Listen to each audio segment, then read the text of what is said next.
Hello, I'm Andrew Joseph Keith. I'm an artist and sculptor. In this video, I'm going to talk about how to mark up a skull so that you as an artist have a better understanding of some of the anatomical features and what to look for when you're representing the portrait, whether that's through drawing, painting, or sculpting.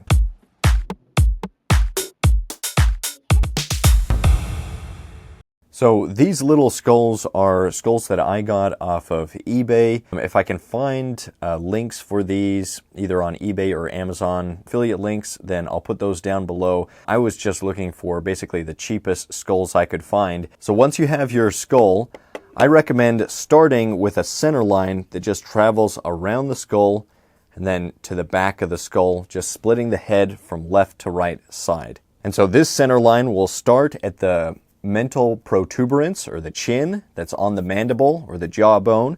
Then it travels up around the mound of the mouth, or the dental mound. You can see how this mound of the mouth is simplified on this simple skull. And then at the base of the nose, you have this little bump, and you can feel it on your nose, this bony bump. That's where the nose begins, and that's the nasal septum. Then it travels up the nasal bone to the frontal bone where your forehead is, and then back along this suture that separates the parietal bones on either side of the skull, and then it travels back towards the occipital bone, splits that in half, and then traveling over the external occipital protuberance, this little bump at the back of the skull. This is more pronounced in men, and it's where those muscles attach on either side of this bony bump. And then I've continued it down to this hole, the foramen magnum, which is where a bunch of important brainy stuff comes out, nerve endings and those types of things, and where the spine begins. So that's the first line that I would draw. And what that does is it helps give you an idea of the outline or the side profile view of the skull. And so as you turn it, it goes from a straight line here, but then as it turns, you see all of the little ridges a little bit better when there's that center line drawn in. The next thing I would do is draw a line that's perpendicular to this center line, and this line indicates the widest point at the back of the skull. And you'll notice that that's actually a little bit farther down than the center point. It's not the center of the skull. The skull is in a perfect oval.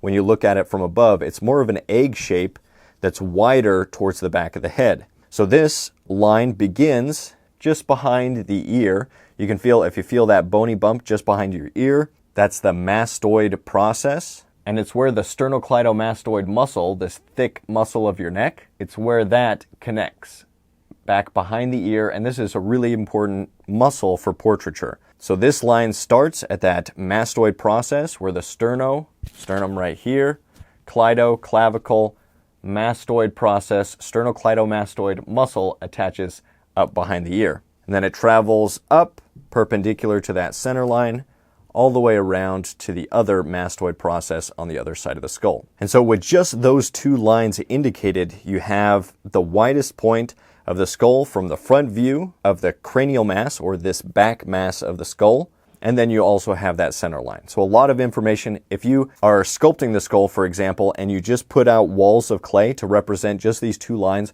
you already have a lot of visual information to build the other features off of. Or same thing if you're doing a portrait, or if you're doing a drawing of the skull. If you draw in accurately these lines and you can understand how they exist in space, then you have a lot of visual information to then judge things like the eye sockets and the cheekbones and the jawbone and the mound of the mouth off of. So now we're moving over to the facial mass, where all of the facial features are. And then we're going to draw a line along the cheekbones, or the zygomatic arch. And this is going to be perpendicular to that center line of the face, and also perpendicular to this line that curves around the side of the face. Now, some people might have cheekbones that are angled slightly down or slightly back, but in general, it's going to be about perpendicular to these lines that we've already drawn. And then I just like to highlight the mandible, or the angle of the jaw, down to the chin, or the mental protuberance, with a line that just gives a better indication of what's happening with that angle of the jaw. A big beginner mistake is making this line too close to 90 degrees. It's actually more obtuse. In men, sometimes the jaw comes a little bit closer to 90 degrees, but still it's a more obtuse or open angle. So don't make that beginner mistake of having the jaw be too close to 90 degrees. Okay, so I like to draw all of these in with one color. So in this case, I used red, and then I use a different color for the next features that we'll talk about. And on this one, I used kind of this purplish color. And for this one, there's a rhythm that travels from the widest point of the skull back here. It kind of curves around towards the eye socket. And this is actually pretty pronounced on me. You can actually see this rhythm where that light changes. And this is called the superior temporal line. So it travels from the outside corner of the eye socket back towards the widest point of the back of the skull. So I just take a marker and then draw kind of this curved line for the superior temporal line.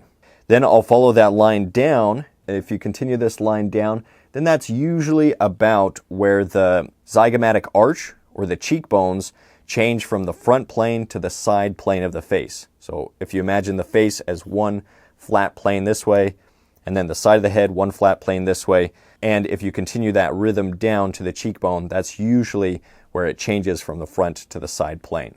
I'll use that same color to indicate the angle of the eye sockets. And this usually slopes, so the eye sockets are not perfect circles.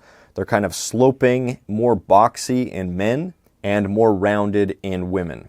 So I'll just give a line to indicate that. You can see it's kind of angled, kind of like a sad looking angle.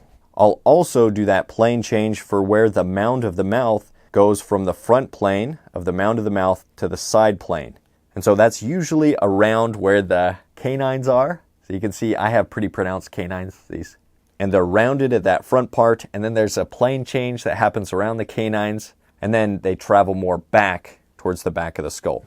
And then I'll come to the back of the skull, and either with a straight line or following more the anatomical features on the back of the skull, I'll draw a line or a rhythm that goes from the external occipital protuberance over towards that mastoid process. Hopefully I got these names right. It's been a while since I've studied the anatomy, so I'll correct myself if I get anything wrong. Okay, so those are the lines I recommend drawing if you have a skull around.